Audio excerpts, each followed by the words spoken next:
என்னை காக்கும் தேவனுண்டு.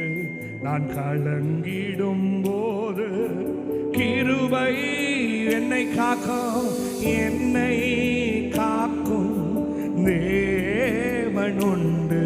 நான் கலங்கிடும் போது கிருபை உண்டு. தம் சிறகுகளால் என்னை மறைத்து தூங்காமல் உறங்காமல் பாதுகா. கை உயர்த்தி உணர்ந்து சொல்லணும். தம் சிறகுகள் ஓடி என்னை மறைத்து தூங்காமல் உறங்காமல் பாதுகாப்பாதை பாதை என் கூடார அணுகாமலே